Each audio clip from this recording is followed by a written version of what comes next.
Welcome, dear travelers through time, to another journey with vibing history. Tonight, as the world outside hums with its endless rhythm, we're going to dive deep into the sands of Egypt, exploring the very origins of our fascination with this ancient land and the relentless pursuit of its secrets. So, dim the lights, settle into your favorite chair, or simply let my voice be your guide as you drift into the quiet contemplation of the past. If you find yourself lost in wonder, remember to tap that like button, share this narrative with fellow history enthusiasts, and subscribe so you don't miss a single chapter of our collective human story. Now, let us begin our odyssey into the land of pharaohs, hidden tombs, and groundbreaking discoveries. Enjoy the narration.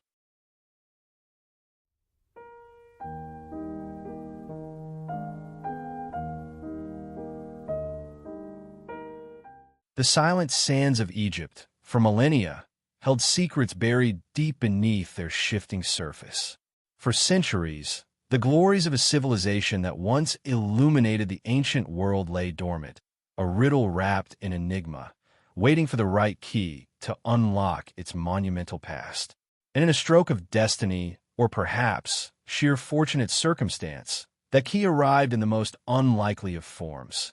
A simple, unassuming slab of granodiorite, inscribed with 3 distinct scripts, found amidst the chaos of Napoleon's grand, but ultimately doomed, Egyptian campaign. This, my friends, is where our story truly begins.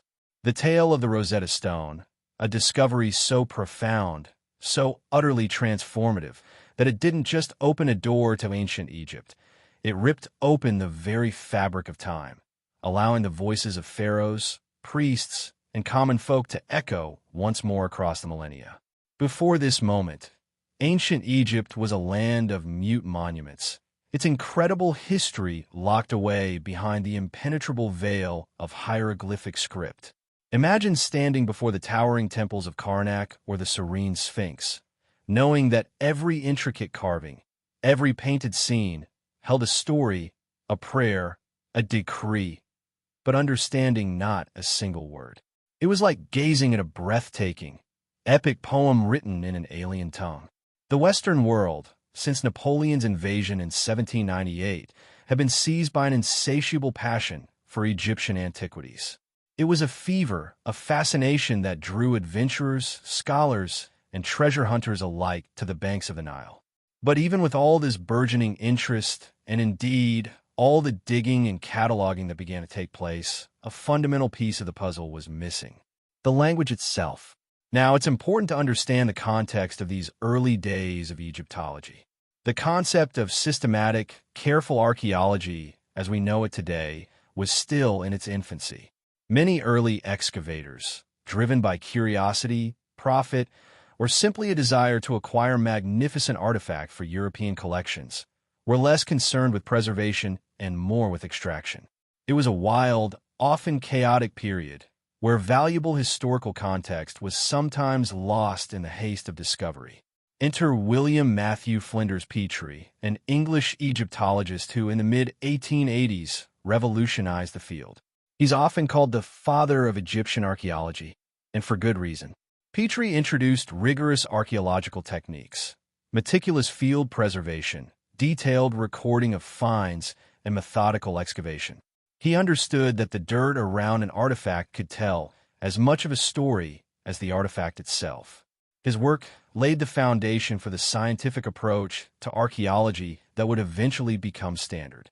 But even before Petrie's pioneering methods took hold, a different kind of explorer was already making their mark. Highly educated amateurs, including remarkable women like Harriet Martineau and Florence Nightingale, traveled to Egypt, captivated by its ancient allure. They weren't always wielding shovels, but their observations, writings, and support helped fuel the growing interest. It was in 1882 that Amelia Edwards, a celebrated novelist and traveler, alongside Reginald Stuart Poole, an expert from the British Museum, recognized a critical need. The Nile Delta, a region rich in potential but rarely explored, required dedicated funding for excavations. And so, they founded the Egypt Exploration Fund, a crucial step in formalizing and financing the search for Egypt's lost past. Now, let's turn our attention back to that fateful summer of 1799. Napoleon's troops, during their campaign, were not just fighting battles. They were also attempting to document and study Egypt. As French officer Pierre-François Bouchard supervised the demolition of an old wall to expand a fort in the town of Rosetta, his men stumbled upon something extraordinary. The Rosetta Stone. It was a granite slab, inscribed with 3 distinct scripts: Egyptian hieroglyphs at the top, Demotic script in the middle, and Ancient Greek at the bottom. This was the first ancient Egyptian bilingual text recovered in modern times, and its significance was immediately apparent. For centuries, the ability to read hieroglyphs had been lost. The last known use of hieroglyphic writing dates back to the 4th century CE, after which the knowledge of how to read them faded into obscurity. Generations of scholars had puzzled over these intricate symbols, but without a key, they remained silent. The Rosetta Stone, with its parallel Greek text, offered the tantalizing possibility of a translation. The potential for deciphering this previously untranslated hieroglyphic script aroused widespread public interest across Europe. It became a symbol of the quest to understand ancient Egypt, a challenge that captured the imagination of the brightest minds of the era. While the Rosetta Stone was being unearthed, Napoleon's men were engaged in another ambitious, if somewhat foolhardy, project. They attempted, and failed, to dig up and remove the colossal statue of the younger Memnon from Thebes to France. This enormous granite bust of Ramesses II, weighing many tons, proved too challenging for their rudimentary methods. It's said that the prominent hole on the right of the torso, just above Ramesses's right nipple, was made during this unsuccessful attempt to dislodge the statue. But where the French failed, an unlikely figure would succeed. In 1815, inspired by a suggestion from his friend, the Swiss Orientalist Johann Ludwig Burckhardt, the British consul General Henry Salt hired an adventurer named Giovanni Belzoni. Belzoni was no ordinary archaeologist. He was a former circus strongman, a hydraulics and engineering expert with a towering physical presence and an even grander ambition. He arrived in Cairo with a mission to acquire the younger Memnon for Britain. Belzoni, with his unique blend of brawn and ingenuity, set about his task. He mobilized hundreds of local workmen, using wooden rollers and ropes to pull the enormous statue across the rough terrain to the bank of the Nile opposite Luxor. It was a feat of raw power and improvised engineering. But then, a logistical hurdle. No boat was immediately available to transport such a massive artifact upriver to Alexandria. Belzoni, ever resourceful, used this delay to embark on an expedition to Nubia, exploring new sites and making further discoveries. He returned to find French collectors in the area, also eyeing the Memnon. This only spurred him on. He sent workmen to Esna to secure a suitable boat, and while waiting, conducted even more excavations in Thebes, accumulating more treasures. Finally, by December 15th, 1816, he had successfully loaded the Memnon, along with the products of his various digs, onto the boat and made it to Cairo. There, he received and obeyed orders from Henry Salt to unload all but the Memnon, which was then sent on to Alexandria and eventually to London without him. Belzoni, a true force of nature, had delivered one of Egypt's most iconic statues to the British Museum, a monument to his incredible determination and the burgeoning European appetite for Egyptian grandeur. The 19th century would become a golden age of Egyptian archaeological discovery, fueled by the initial breakthroughs and the growing competition between European powers. In 1813, Johann Ludwig Burckhardt, the same Swiss Orientalist who had advised Salt, discovered the monumental Great Temple of Ramesses II at Abu Simbel. Imagine the awe. An enormous pile of sand had almost completely covered the temple's magnificent facade and its colossal statues, blocking the entrance for years. It wasn't until August 4th, 1817, that the indefatigable Giovanni Belzoni, ever present at the forefront of discovery, reached its interior unveiling its breathtaking beauty to the modern world. Belzoni's relentless pace continued. In the same year, 1817, he rediscovered the life-size sarcophagus of the 19th dynasty Pharaoh Seti I in the Valley of the Kings.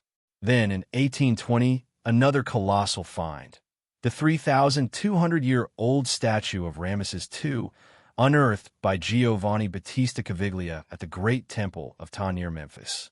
This statue was found broken into 6 pieces, a testament to the ravages of time and human neglect.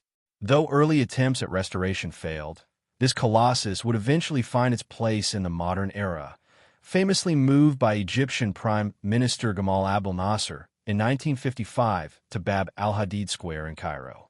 These early years were characterized by a flurry of significant finds, often by intrepid individuals. The mummy of Seti I, whose sarcophagus Belzoni found, was eventually discovered by Emile Brugsch on June 6, 1881, in the mummy cache known as Tomb DB 320 at Deir el-Bahri. Since then, it has been a centerpiece of the Egyptian Museum in Cairo. Similarly, the mummy of Amenhotep II was discovered in his original sarcophagus in March 1898 by Victor Loret within the KV-35 tomb in the Valley of the Kings. But the true awakening of ancient Egypt from its long slumber, the full comprehension of its written language, came through the tireless work of one man, Jean-François Champollion. Armed with the Rosetta Stone, Champollion, a French philologist and Orientalist, dedicated years of his life to meticulously comparing the Greek text with the Demotic and hieroglyphic scripts. Through brilliant insight and relentless effort, he finally broke the code of the Rosetta Stone in 1822. It was a moment that reverberated across the intellectual world. Champollion's decipherment didn't just translate a few lines. It provided the fundamental principles for understanding hieroglyphic writing. Suddenly, the silent stones could speak. The names of pharaohs, the details of their reigns, the religious beliefs, the daily lives of the people, all of it began to reveal itself. This wasn't merely an academic triumph. It was the birth of Egyptology as a true scientific discipline. It allowed scholars to move beyond mere artifact collection and into the realm of truly understanding an ancient civilization. The Rosetta Stone wasn't just a discovery.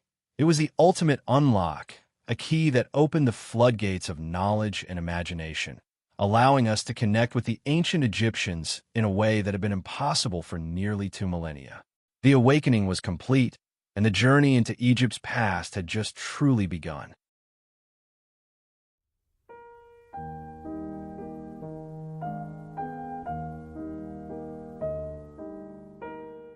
Welcome back, my friends, to Vibing History.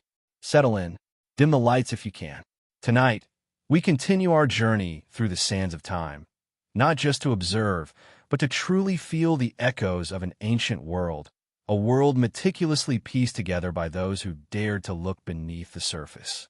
Last time we spoke of the Rosetta Stone, that monumental key that unlocked a language lost to millennia, a moment that truly ignited the Western imagination for all things Egyptian. But that was just the spark.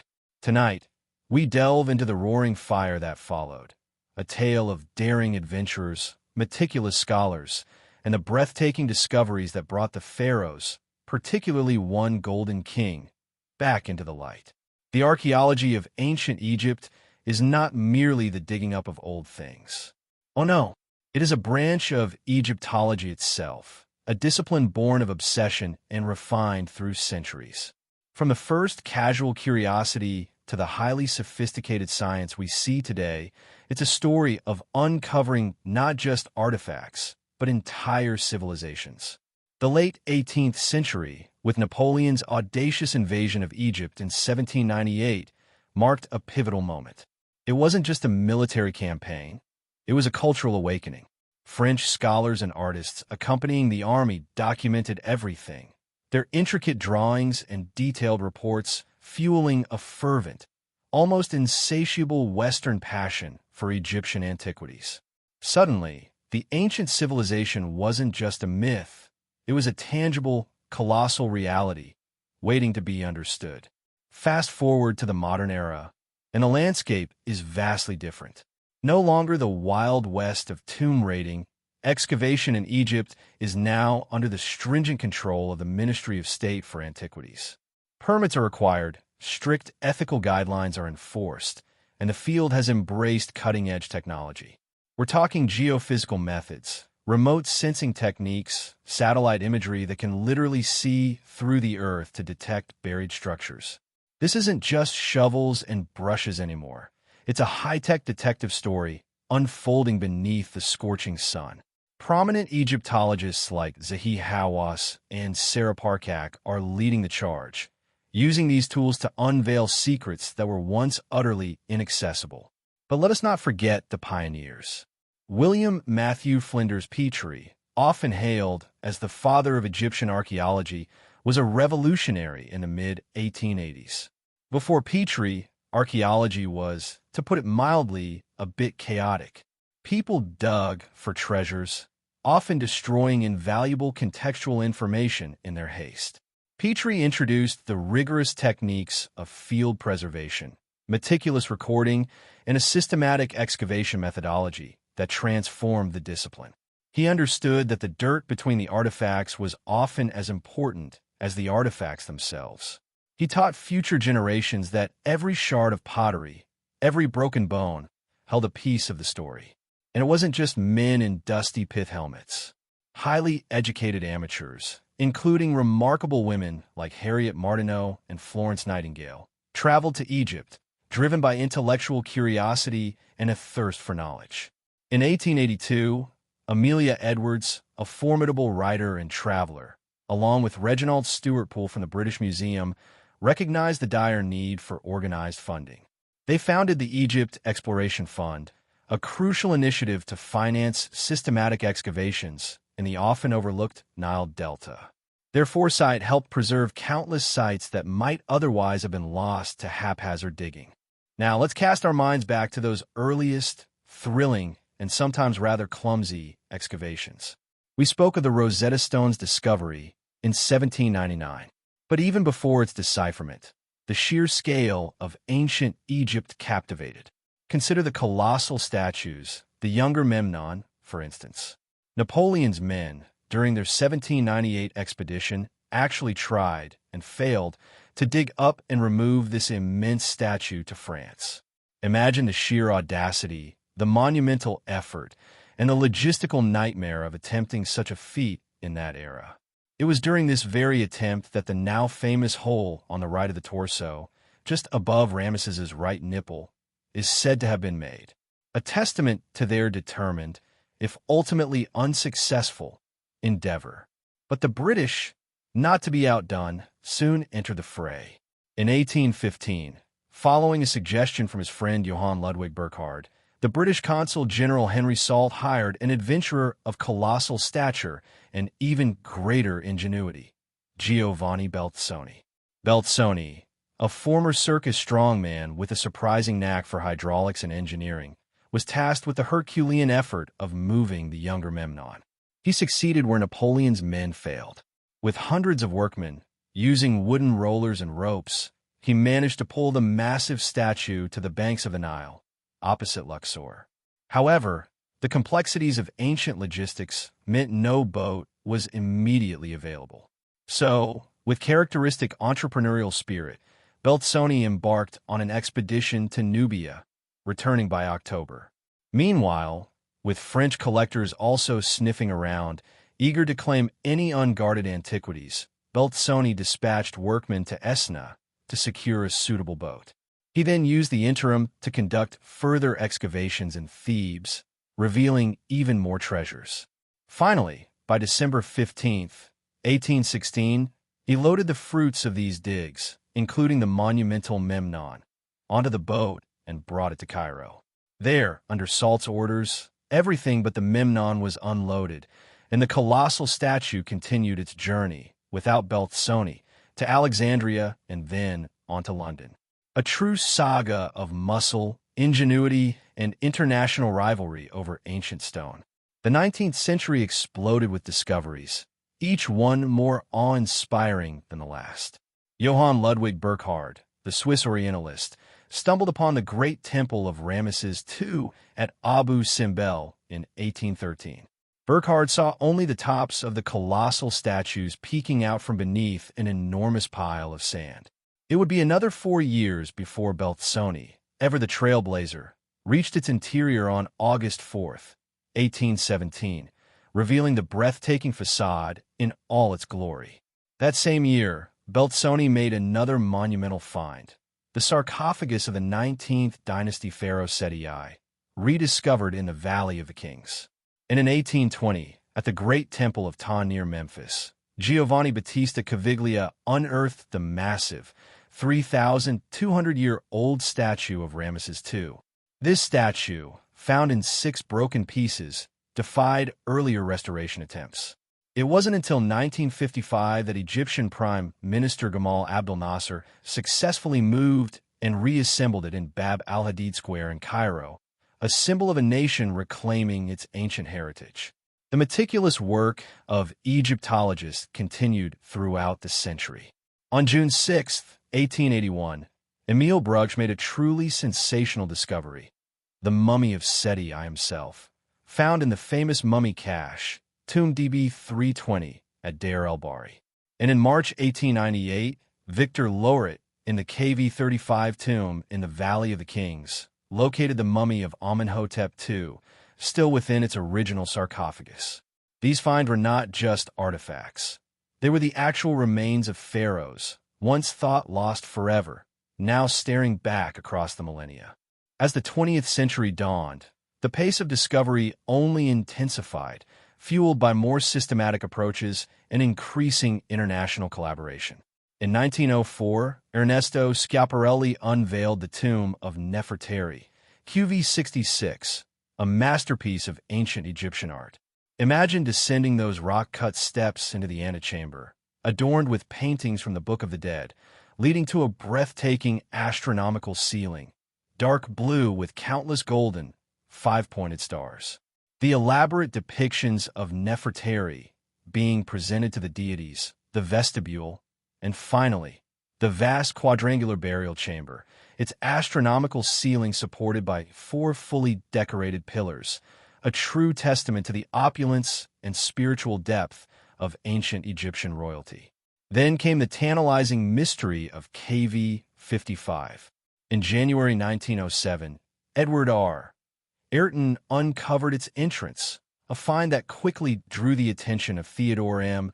Davis, a wealthy American sponsor, and other prominent figures like Arthur Weigall. On January 9th, they entered the tomb, and 2 days later, photographs were taken of the initial findings. Ayrton began clearing the tomb, and on January 25th, the coffin and mummy were investigated in situ. Yet, KV-55 held more questions than answers at the time, a prelude to even greater discoveries. In 1921, Howard Carter, while excavating nearby, found items that seemed to originate from KV-55, including a jasper burnisher and fragments of copper rosettes from a funerary pall. It was as if the Valley of the Kings was constantly hinting at deeper, more profound secrets. And then it happened. After years of systematic, almost obsessive searching, beginning in 1915, Howard Carter, funded by Lord Carnarvon, made the discovery of a lifetime. In November 1922, he unearthed the entrance to KV-62, the tomb of Tutankhamun. The world held its breath. By February 1923, the antechamber had been meticulously cleared, save for 2 silent sentinel statues guarding the inner sanctum. A day was chosen, a time appointed, and a select group of witnesses gathered: Lord Carnarvon, Egyptian officials, museum representatives, members of the press. On February 17, 1923, just after 2 o'clock, the seal was broken. What followed was not just an archaeological discovery. It was a global phenomenon. Inside, over 5,398 items were found. Not merely treasures, but a complete snapshot of a young pharaoh's life and afterlife.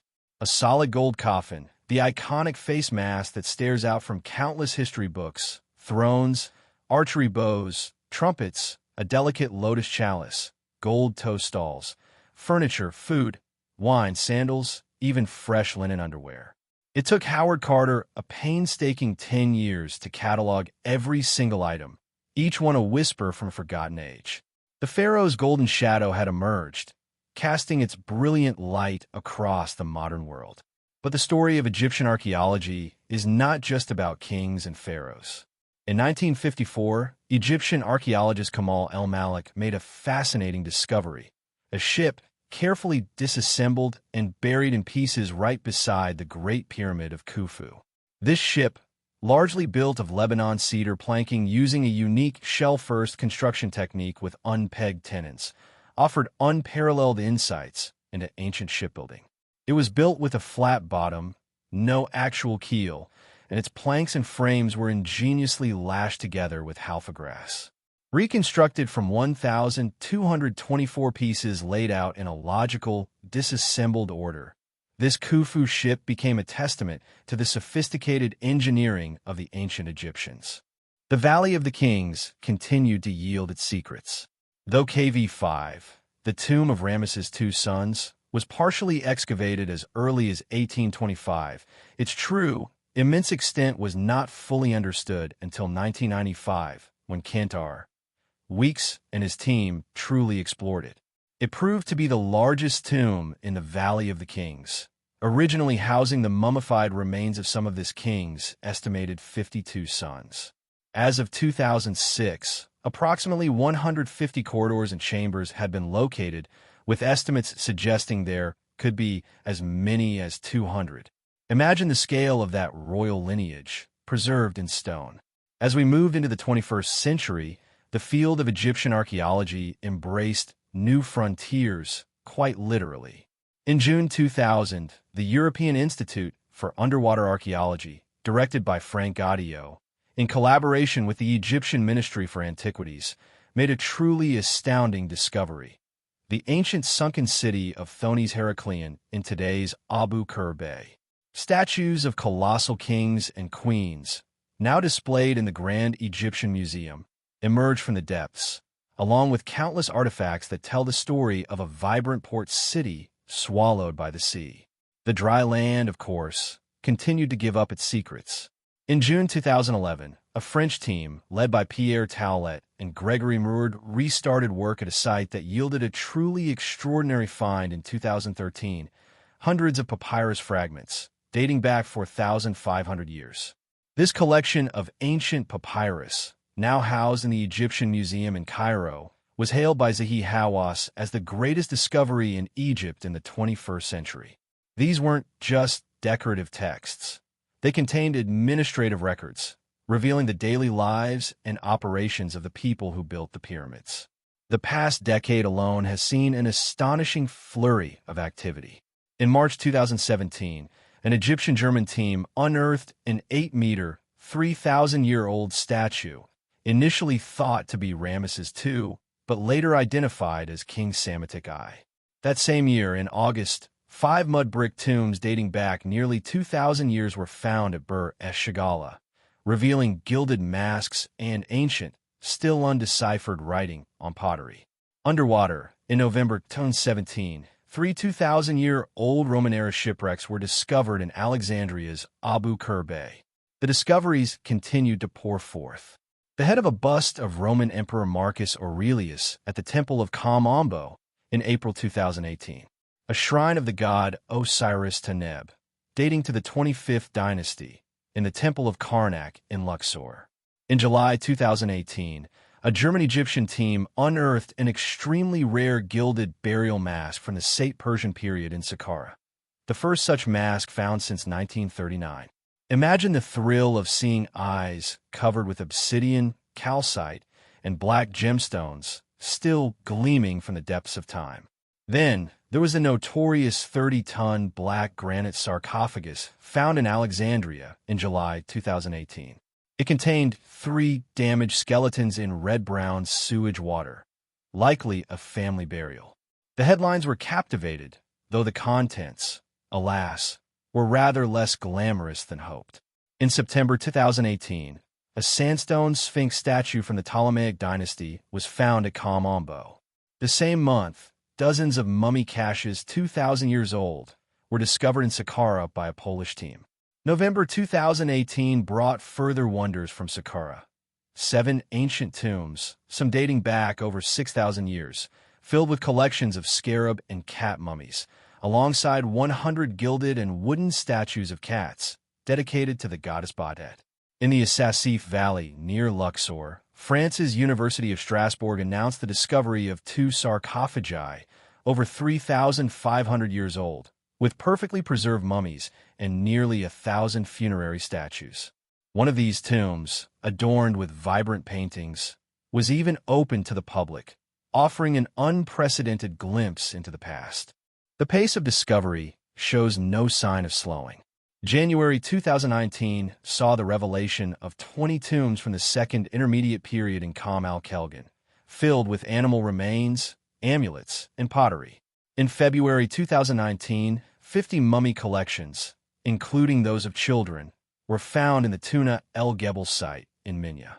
And in April 2019, a 4,000-year-old tomb belonging to an influential man named Kui was found near Saqqara, its painted reliefs remarkably vibrant after millennia. The possibility of a connection between Kui and Pharaoh Djedkare, whose pyramid was nearby, tantalized researchers. A tomb in Aswan, discovered in April 2019, revealed 35 mummified remains from the Greco-Roman period, alongside painted funerary masks and countless artifacts. The hieroglyphics identified the tomb's owner as a tradesman named Tjit. And back to the sunken city of Heraklion in July 2019, where granite columns, a smaller Greek temple, and treasure-laden ships yielded bronze coins from Ptolemy II. October 2019 brought an extraordinary find from Zahi Hawass and his team, an ancient industrial area in Luxor's Valley of the Monkeys, used to manufacture decorative artifacts, furniture, and pottery for royal tombs. Imagine 30 ateliers, each dedicated to a different craft, pottery, gold artifacts, furniture, all serving the grand purpose of the afterlife. Later that same month, a breathtaking discovery: 30 well-preserved wooden coffins, 3,000 years old, found in front of the mortuary temple of Hatshepsut in El Asasif Cemetery. These coffins held the mummies of 23 adult males, 5 adult females, and 2 children, likely from middle class. Their carvings and designs, depicting Egyptian gods, hieroglyphs, and scenes from the Book of the Dead, were a vivid testament to ancient beliefs about the soul's journey. The start of the new decade, 2020, continued this incredible streak. 16 tombs of high priests of the god Jehudi, with about 20 sarcophagi and 5 wooden coffins, were unearthed at Al-Gharifa. These finds included over 10,000 Ushabti figurines of blue and green faience, and more than 700 amulets of various shapes and materials, including pure gold amulets representing the Ba and a cobra with wings. One of the stone sarcophagi was believed to belong to the son of Psamtik, head of the royal treasury, its intricate carvings revealing his titles. February 2020 saw the discovery of 83 tombs from the Naqada III period, dating back 4,000 years, filled with pottery, seashells, makeup tools, and jewels. And in May 2020, an Egyptian-Spanish team uncovered a unique cemetery from the 26th dynasty at Oxyrhynchus, revealing tombstones, bronze coins, and small crosses in Roman-era tombs. The tantalizing possibility of Cleopatra's time came alive in July 2020, when Dr. Kathleen Martinez announced the discovery of 2 high-status mummy burials at Taposiris Magna, identified as a male and female through X-ray analysis. Then, September 2020 delivered another treasure: 27 sealed wooden sarcophagi, over 2,500 years old, found in a newly located well at the sacred necropolis of Saqqara. October 2020 was a banner month. Khalid El-Ainani, Egypt's tourism and antiquities minister, announced the discovery of at least 59 sealed sarcophagi, over 2,600 years old, in Saqqara, accompanied by 20 statues of Tas-Okur and a bronze statue of the god Nefertum. The sarcophagus of Jehudi Imhotep, a 26th dynasty high priest, was also found that month in Minya. And the treasures kept coming. Over 2,500 years' worth of colorful, sealed sarcophagi in Saqqara, alongside gilded wooden statues and more than 80 coffins. November 2020 added over 100 delicately painted wooden coffins and 40 funeral statues to the tally, some containing mummies dating back 2,500 years. One mummy, X-rayed, was identified as a man around 40 years old. These finds from the Ptolemaic dynasty continue to astound us with their sheer volume and preservation. The year 2021 began with a bang. Over 50 wooden sarcophagi in 52 burial shafts from the New Kingdom period, along with a 13-foot-long papyrus containing texts from the Book of the Dead, found by Zahi Hawass and his team in Saqqara. They also uncovered the funerary temple of Nert and brick warehouses. In Taposiris Magna, Egyptian Dominican researchers led by Kathleen Martinez discovered 2,000-year-old tombs with mummies, some adorned with golden tongues, placed there for speaking with the god Osiris in the afterlife. February 2021 saw the discovery of a Ptolemaic period temple, a Roman fort, and an early Coptic church at Shiha Fort in Aswan. March brought the unearthing of Christian monastic structures in the Bahria Oasis, dating to the 5th century AD, their walls adorned with Greek religious inscriptions. And in April 2021, 110 burial tombs were found at Qom el Kulgan, dating from the pre-dynastic to the Naqada III periods, containing remains of adults, a baby buried in a jar, and various funerary equipment. The discoveries continued through 2021, with a stele describing the military campaigns of Pharaoh Apries found in Ismailia in June, and ritualistic tools, including a limestone pillar depicting Hathor and incense burners with the head of Horus, found at Tel al-Farah in September. As we moved into 2022, the revelations kept coming. An ancient Roman pottery workshop was found at Tibet-Matru in April. In May, the nearly 4,300-year-old tomb of a high-ranked official named Metjetju, who handled royal, sealed documents for a pharaoh, was announced at Saqqara, its elaborately decorated walls a testament to his status. June saw the discovery of an alabaster bust of Alexander the Great in Cairo, along with molds for creating amulets. In July 2022, the robbed tomb of an ancient Egyptian military official, Wahibur Mary Neith, was discovered by Czech archaeologists in Giza's Abu Sur necropolis.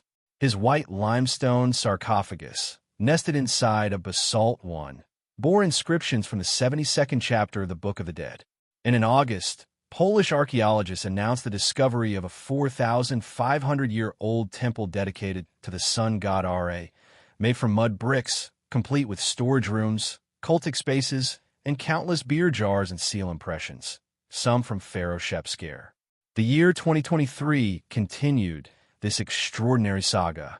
Zahi Hawass announced the discovery of 4 tombs at Saqqara in January, including a 4,300-year-old mummy, Hekashepes, covered with gold. February brought 16 individual tombs from the Coptic Byzantine period and 6 funerary complexes from the Roman and Persian eras at Al-Banasa, some with mummies wrapped in elaborate shrouds, and even 2 frogs placed inside jars as offerings. In March 2023, ancient Egyptian hieroglyphs inscribed on sandstone blocks were found in Old Dongola, Sudan, revealing connections to a pharaonic temple from the 25th dynasty. A Roman-era sphinx, wearing a Nemes and uraeus, was uncovered at the Dendera temple complex in Cana. Celestial reliefs depicting the heavens with zodiac signs were revealed during recoloring works in the Temple of Esna, along with fantastical creatures. And new discoveries from the Maitreya Sun Temple in Heliopolis, including quartzite stones from the time of Horemheb, continue to enrich our understanding. April 2023 saw the discovery of the elite tomb of the noble Panacea from the 19th dynasty, complete with mudbrick walls and offering bearers. And in October 2023, a cemetery from the New Kingdom at Tuna El Gebel was announced, containing sarcophagi, canopic jars, ushabtis, and a remarkable 15-meter-long book of the dead papyrus. Notably, mummies of a high royal official, Jehu Times, and Nani, a female singer in the Temple of Ammonius, were among the finds. Even as we speak, the sands are still yielding their secrets. In March 2024, the top half of a 12.5-meter-long statue of Ramesses II was found in Hermopolis, a perfect match for the lower part discovered in 1930. The statue depicts Ramesses II seated, wearing his crown and headdress, with a cobra on top, hieroglyphs detailing his many titles. In April 2024, a rock-cut tomb from the Second Dynasty was uncovered in Saqqara, containing artifacts from various periods, including a colored mask and a small child's remains, along with terracotta statues of Isis and Harpocrates. May 2024 brought the discovery of a pair of underground structures near the Great Pyramid of Giza, identified using ground-penetrating radar, revealing a shallow L-shaped structure.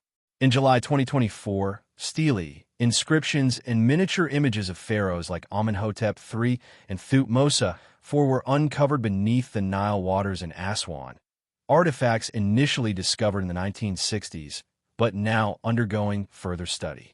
August 2024 saw the unearthing of an astronomical observatory from the 6th century BCE at the Buto Temple, complete with a Merkit measuring tool and other religious items. And just last month, in February 2025, a groundbreaking study by researchers from University College London and the University of Ljubljana revealed that ancient Egyptian mummies, some up to 5,000 years old, emit unexpectedly pleasant aromas, woody, spicy, sweet, and even floral, attributed to embalming materials like pine and juniper resins.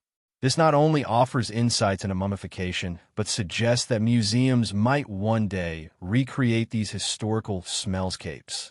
Also in February 2025, a joint Egyptian-British team announced the discovery of the tomb of Thutmose II near Luxor, the first identification of a pharaonic royal tomb in over a century since Tutankhamun's in 1922.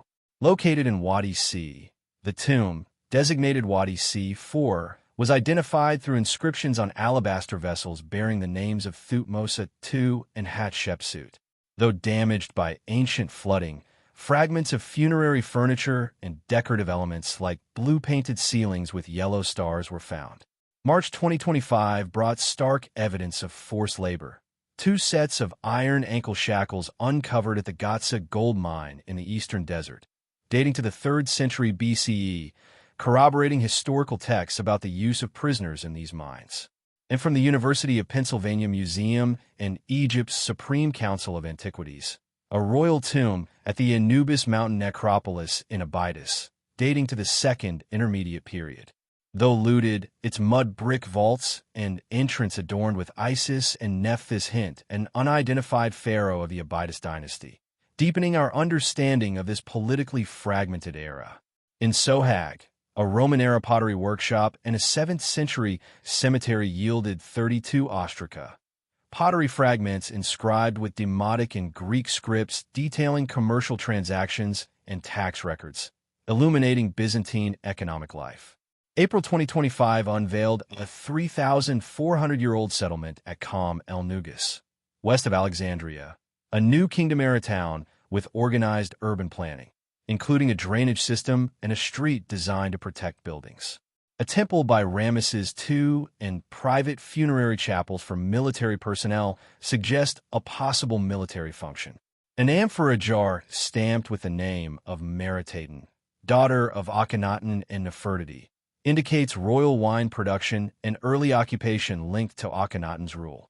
Also in April 2025, Zahi Hawass and his team uncovered the tomb of Prince Wasserif-Re, son of Userkaf, at Saqqara, featuring a monumental 4.5-meter high pink granite false door inscribed with the prince's titles, marking the first such discovery at Saqqara.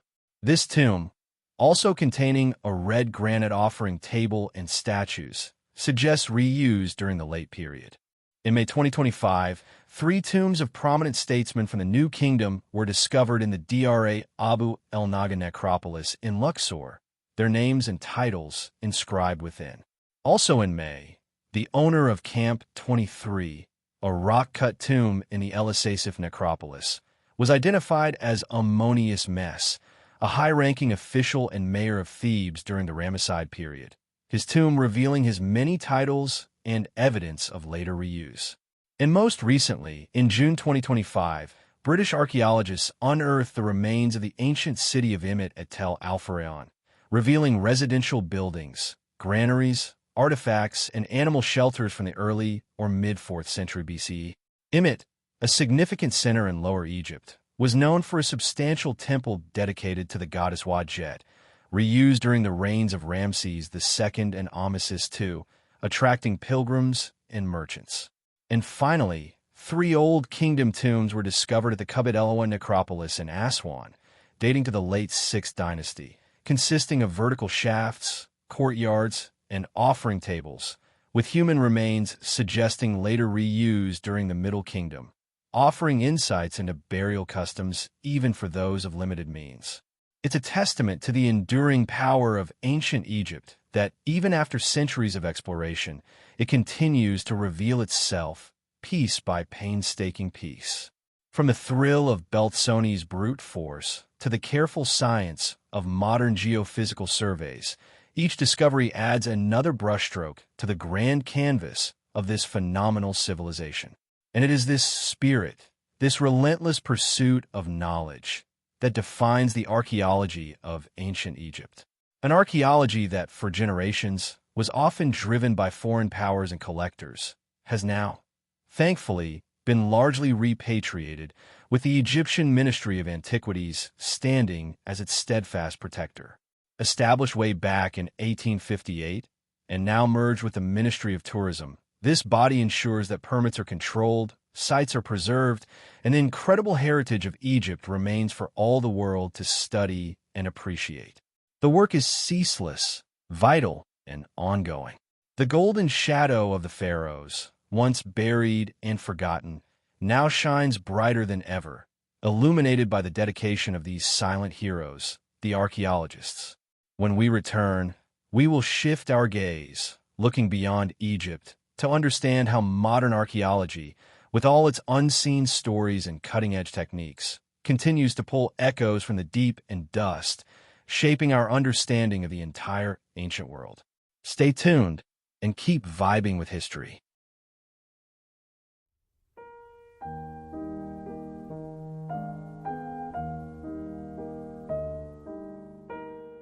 And so, we arrive at the culmination of our journey, a testament to humanity's unending fascination with the echoes of ancient Egypt.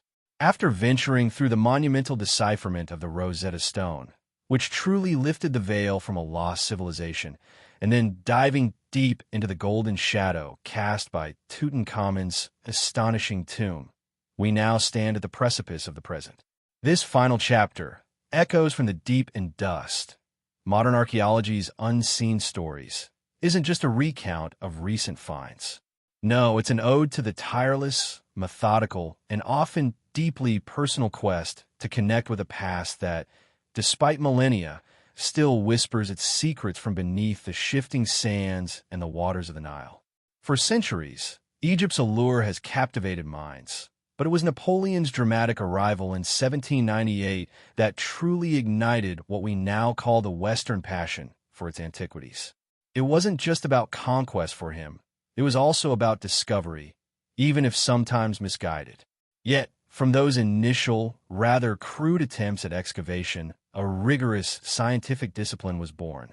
Today, this pursuit is meticulously overseen by the Ministry of State for Antiquities, ensuring that every grain of sand, every fragment of pottery, is treated with the reverence it deserves. The age of daring, often reckless, treasure hunters has given way to an era of precision, employing everything from geophysical methods to advanced sensing techniques to paint an ever-clearer picture of ancient life. Names like John Romer, Zahi Hawass, Sarah Parcak, and Toby Wilkinson represent the vanguard of this modern Egyptology, each contributing to a collective understanding that continues to grow year by painstaking year. Now, let's cast our minds back to a figure often hailed as the father of Egyptian archaeology, William Matthew Flinders Petrie. In the mid-1880s, Petrie introduced groundbreaking archaeological techniques, field preservation, meticulous recording, and systematic excavation methodology. Before him, much of the discovery was more akin to plunder, but Petrie brought a scientific rigor that transformed the field. He recognized that the context of an artifact was often as important as the artifact itself. Alongside these pioneering male scholars, many highly educated amateurs, including remarkable women like Harriet Martineau and Florence Nightingale, traveled to Egypt, driven by an insatiable curiosity. They weren't just tourists. They were observers, documentarians, and often patrons of the budding science. It was this growing academic interest that spurred Amelia Edwards and Reginald Stuart Poole to establish the Egypt Exploration Fund in 1882. Their goal was simple yet profound: to raise funds to systematically explore areas like the Nile Delta, which had, surprisingly, remained largely untouched by earlier expeditions. Their foresight laid the groundwork for countless future discoveries. Of course, no discussion of early excavation is complete without returning to the magnificent Rosetta Stone. Unearthed in July 1799 by French officer Pierre-François Bouchard during Napoleon's campaign, this slab of granite, inscribed with a decree in 3 scripts, hieroglyphic, Demotic, and ancient Greek, was nothing short of a revelation. It wasn't merely an artifact. It was a key, a promise of unlocking a language that had been silent for millennia. The public interest it generated was immense, a widespread recognition of its potential. And, as we know, it was the brilliant Jean-François Champollion who, years later, finally broke its code, forever changing our understanding of ancient Egypt. Napoleon's men, for all their grand ambitions, often struggled with the sheer scale of Egyptian antiquities. Take, for instance, their failed attempt to transport the colossal statue of younger Memnon back to France during the 1798 expedition. That famous hole on the right of the torso, just above Rameses's right nipple, it's said to be a relic of that very endeavor. But where the French faltered, others saw opportunity. In 1815, inspired by an idea from his friend Johann Ludwig Burckhardt, the British consul general, Henry Salt, enlisted the services of the audacious Italian adventurer Giovanni Belzoni. Belzoni was a man of extraordinary talent, a former circus strongman with a surprising grasp of hydraulics and engineering. He was the perfect character for this era of grand, often rough and ready, archaeology. Saul hired him to extract the younger Memnon. And so, with hundreds of workmen and a formidable display of ingenuity, Belzoni used wooden rollers and ropes to drag the massive statue across to the bank of the Nile opposite Luxor. But the logistical challenges were immense. No suitable boat was immediately available for its journey to Alexandria, leading Belzoni on an impromptu expedition to Nubia before his return in October. With French collectors also vying for treasures in the region, Belzoni, ever the pragmatist, sent workmen to Esna to secure a boat. Meanwhile, he continued to carry out further excavations in Thebes, accumulating more finds. Finally, in December 1816, he loaded not only the younger Memnon, but also the fruits of his other digs onto the boat, arriving in Cairo. There, under Salt's orders, everything but the Memnon was unloaded, and the colossal statue was dispatched to Alexandria and eventually to London, an iconic testament to Belzoni's grit and determination. The 19th century was a period of relentless discovery, each find adding a new layer to the unfolding story of Egypt. In 1813, the intrepid Swiss Orientalist and traveler Johann Ludwig Burckhardt stumbled upon the awe-inspiring Great Temple of Ramesses II at Abu Simbel. Yet, it wasn't until 1817 that Belzoni, ever present where grand feats were needed, managed to breach its sand-choked entrance, revealing its interior after 4 more years of waiting. Imagine the sight: a temple swallowed by the desert, gradually giving up its secrets. Belzoni's exploits didn't stop there. In 1817, he rediscovered the life-size sarcophagus of the 19th dynasty Pharaoh Seti I in the Valley of the Kings.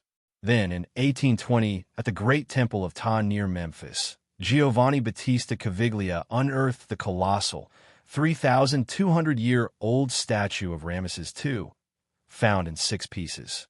This statue, after failed attempts at restoration, would eventually find its place in Cairo in 1955, moved by Egyptian Prime Minister Gamal Abdel Nasser. The mummy of Seti I himself, a pharaoh whose tomb we touched upon in our last segment, was eventually discovered by Emile Brugsch in the mummy cache, known as Tomb DB 320 at Deir el-Bahri in 1881, now residing in the Egyptian Museum in Cairo. And in March 1898, Victor Loret found the mummy of Amenhotep II within its original sarcophagus in tomb KV35 in the Valley of the Kings. Each discovery was a piece of the puzzle, painstakingly recovered and studied. As the 20th century dawned, the pace of discovery only accelerated, bringing with it some of the most spectacular finds in history.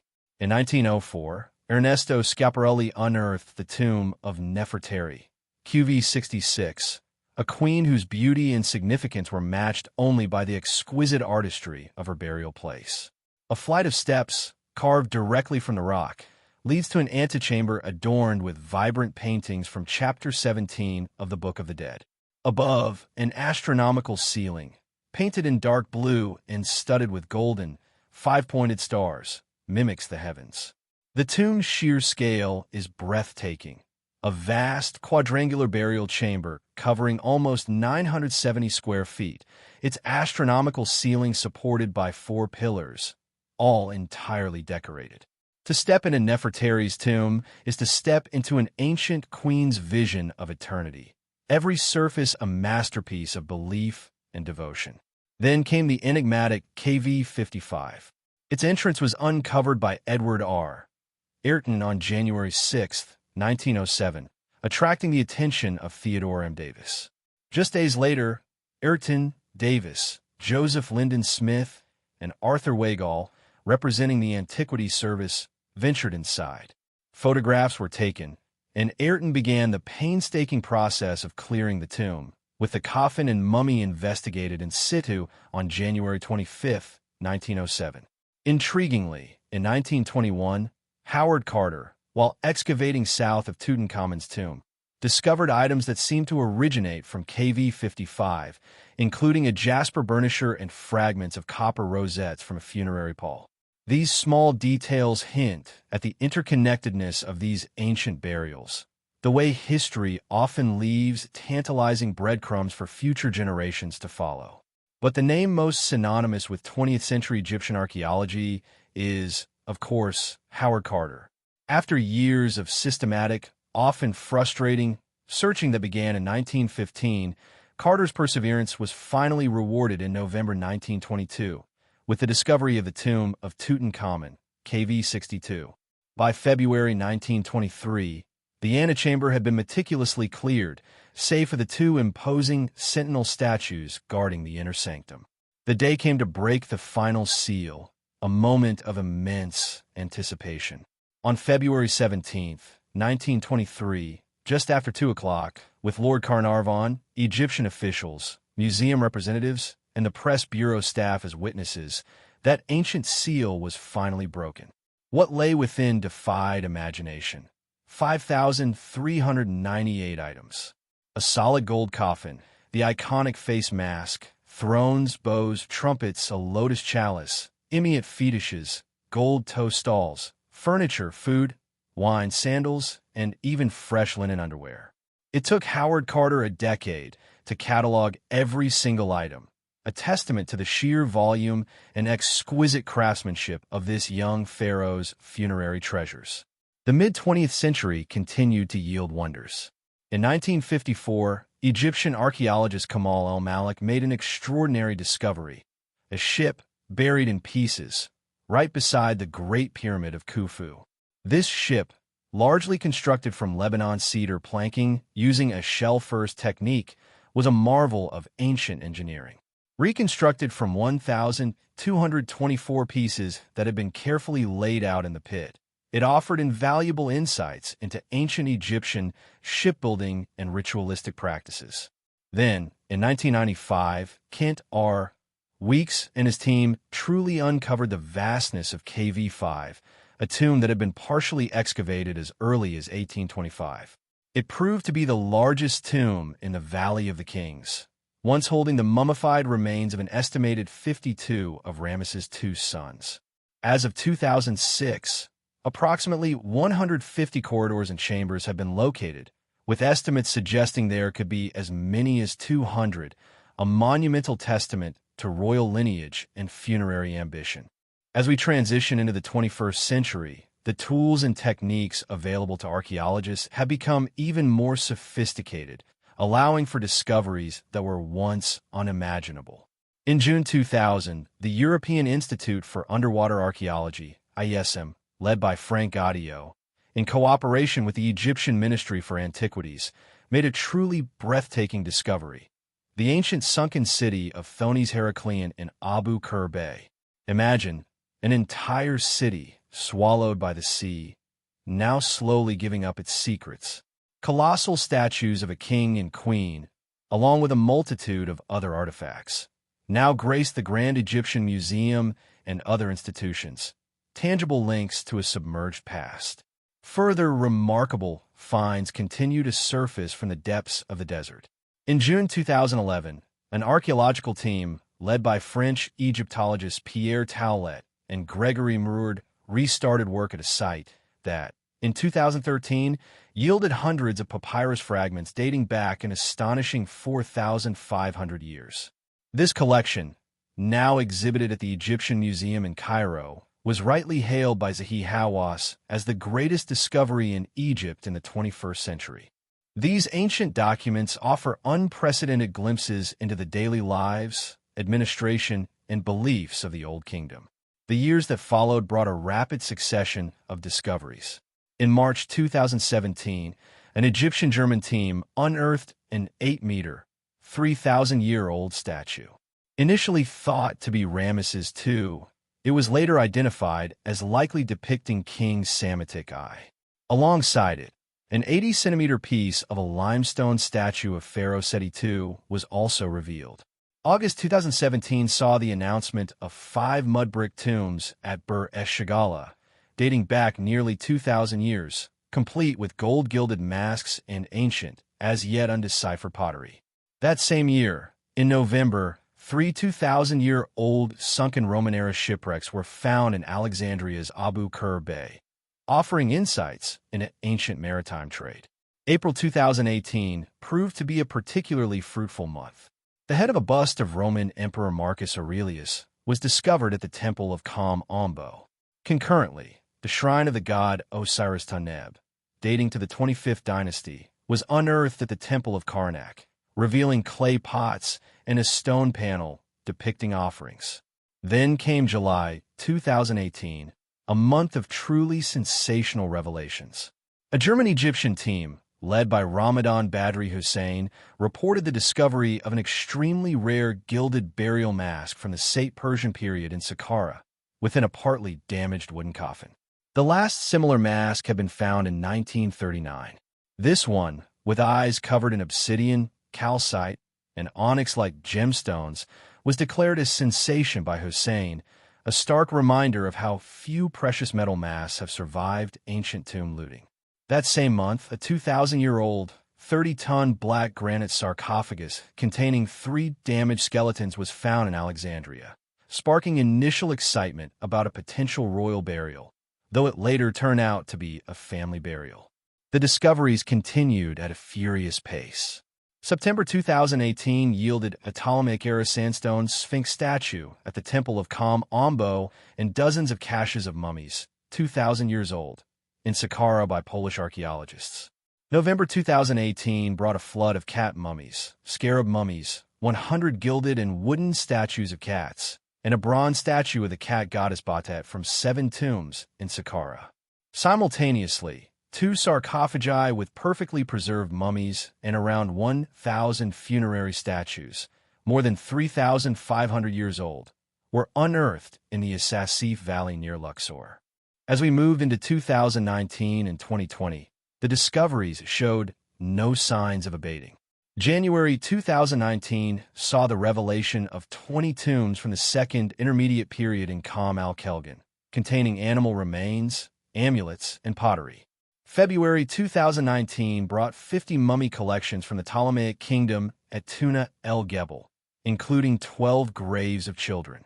Then, in April 2019, a Czech Institute of Egyptology expedition discovered a 4,000-year-old tomb near Saqqara, belonging to an influential man named Kui, with astonishingly bright painted reliefs.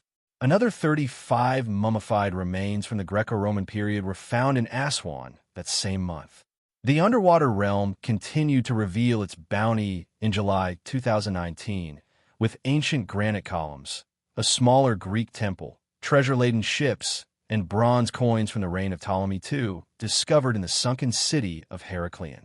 September 2019 brought a 2,200-year-old temple believed to belong to Ptolemy IV in Shakau village. October 2019 was a whirlwind, an ancient industrial area used for manufacturing decorative artifacts for royal tombs in Luxor's Valley of the Monkeys, complete with kilns and 30 ateliers.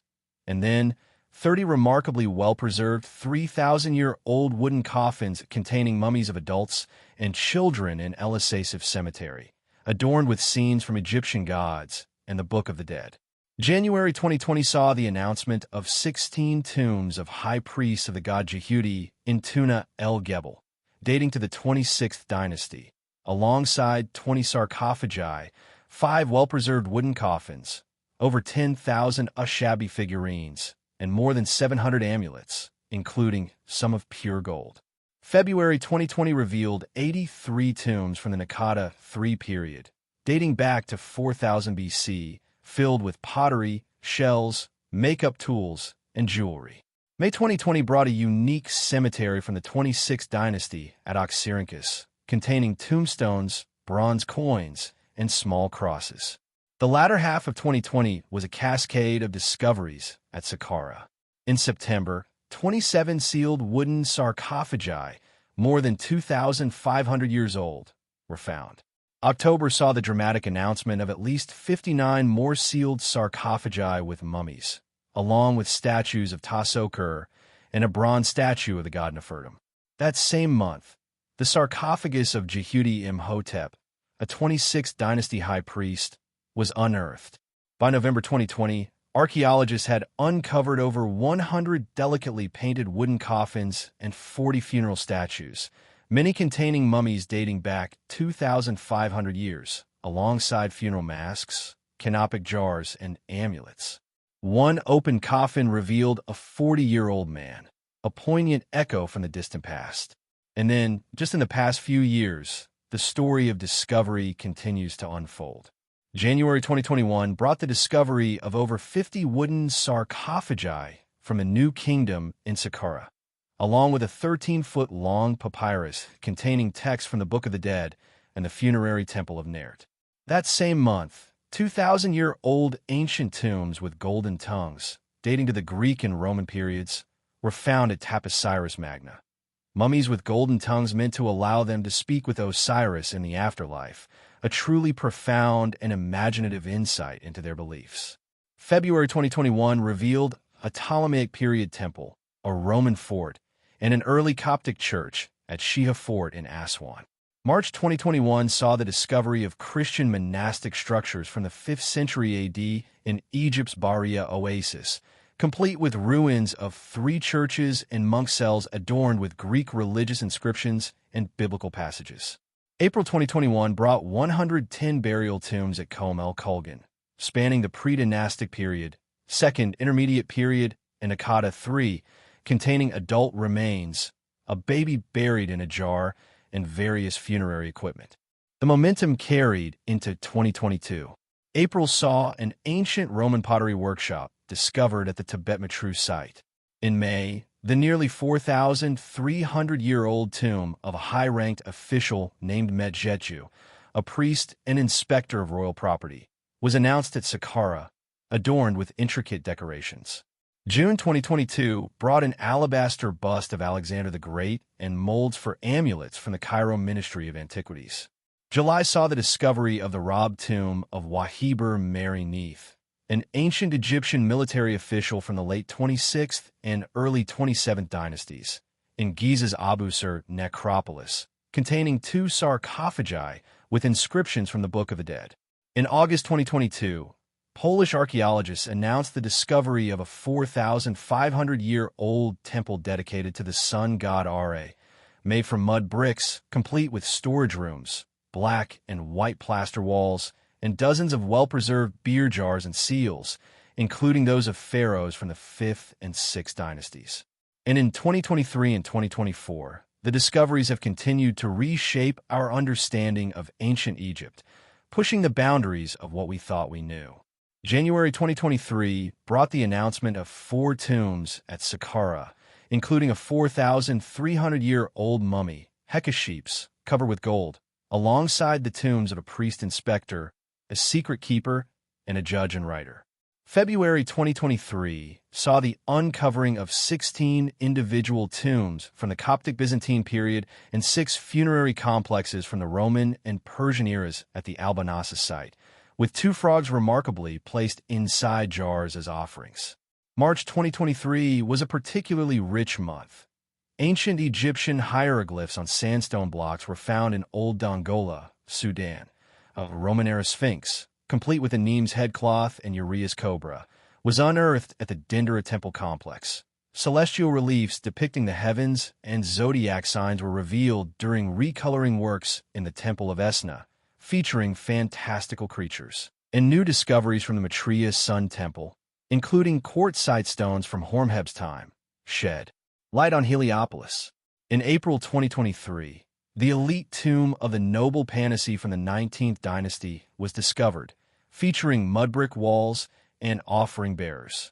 October 2023 brought news of a new kingdom cemetery at Tuna El Gebel, containing sarcophagi, canopic jars, ushabtis, and a remarkable 15-meter-long Book of the Dead papyrus, revealing the mummies of a high royal official, Jehutimes, and Nani, a female singer in the Temple of Ammonius. The most recent discoveries continue to captivate. In March 2024, the top half of a 12.5-meter-long statue of Ramesses II was found at Hermopolis, perfectly matching the lower part discovered in 1930. This colossal limestone piece, depicting Ramesses seated with a crown and cobra headdress, details his titles and dual rule over Upper and Lower Egypt. April 2024 revealed a rock-cut tomb from the 2nd dynasty in Saqqara, containing artifacts from various periods, including a colored mask, a small child's remains, and terracotta statues of Isis and Harpocrates. May 2024 brought a fascinating geophysical discovery near the Great Pyramid of Giza, a shallow, L-shaped underground structure identified using ground-penetrating radar, hinting at more hidden secrets beneath the desert floor. July 2024 saw a joint French-Egyptian mission uncover stele, inscriptions, and miniature images of pharaohs beneath the Nile waters in Aswan, artifacts initially found in the 1960s, but now brought to renewed attention. August 2024 provided insights into ancient astronomy with the discovery of a 6th century BCE astronomical observatory at the Buto Temple, complete with a Merkit measuring tool. And even as we speak, in February 2025, University College London and the University of Ljubljana revealed that ancient Egyptian mummies, some 5,000 years old, emit unexpectedly pleasant aromas, woody, spicy, sweet, and floral, attributed to embalming materials like pine and juniper resins, offering a truly sensory connection to the past. That same month, a monumental announcement. The tomb of Thutmose II was discovered near Luxor, the first identification of a pharaonic royal tomb in over a century since Tutankhamun's. Designated Wadi C4, identified by inscriptions on alabaster vessels bearing the names of Thutmose II and Hatshepsut. The tomb, though damaged by ancient flooding, features blue-painted ceilings with yellow stars and religious texts. March 2025 brought stark evidence of ancient forced labor with the discovery of iron ankle shackles at the Gatsa gold mine, corroborating historical texts about the use of prisoners and criminals. That same month, a royal tomb attributed to an unidentified pharaoh of the Abydos dynasty was found at the Anubis mountain necropolis, dating to the 2nd Intermediate period. Although looted, Its mud brick vaults and entrance depicting Isis and Nephthys offer crucial insights into a fragmented political era. Additionally, in Sohag province, a Roman-era pottery workshop and a 7th-century cemetery revealed 32 ostraca with Demotic and Greek scripts detailing ancient commercial transactions.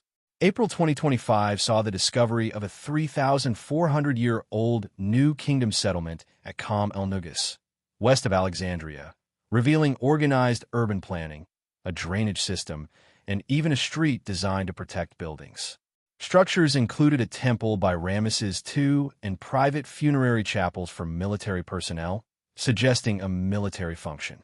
An amphora jar with Meritaten's name, daughter of Akhenaten, hints at royal wine production. And the tomb of Prince Wasserafri, son of Userkaf, was uncovered at Saqqara, featuring a monumental 4.5-meter-tall pink granite false door inscribed with his titles, alongside a red granite offering table and statues, including a fascinating group of 13 pink granite statues believed to represent the prince's wives and a statue of Djoser with his family, suggesting reuse. In May 2025, 3 tombs of prominent statesmen from the New Kingdom were discovered in the Dra Abu el-Nagan necropolis in Luxor. Also in May, the owner of a rock-cut tomb in the El Asasif necropolis, Luxor, was identified as Ammonius Mess, the mayor of Thebes during the Ramesside period, a discovery that revealed his identity and titles such as tax collector and royal advisor. June 2025 has already seen significant announcements. British archaeologists unearthed the remains of the ancient city of Imet at Tel Al-Faraon, revealing residential buildings, granaries, artifacts like a faience ushabti and a bronze sistrum, and animal shelters from the 4th century BCE. Imet, a significant New Kingdom and late-period residential center, featured a substantial temple to Wadjet, reused by kings like Ramses II and Amasis II. Finally, 3 old kingdom tombs from the late 6th dynasty were discovered at Kubet a necropolis in Aswan, featuring vertical shafts, courtyards, false doors, offering tables, and human remains, hinting at simpler burials, though still within traditional architectural customs. All of these remarkable discoveries are a testament to the ongoing dedication of the Ministry of Tourism and Antiquities, the Egyptian government organization established in 1858 to protect and preserve this unparalleled heritage. An edict from Muhammad Ali Pasha in 1835, banning the export of antiquities, was an early, crucial step in this preservation.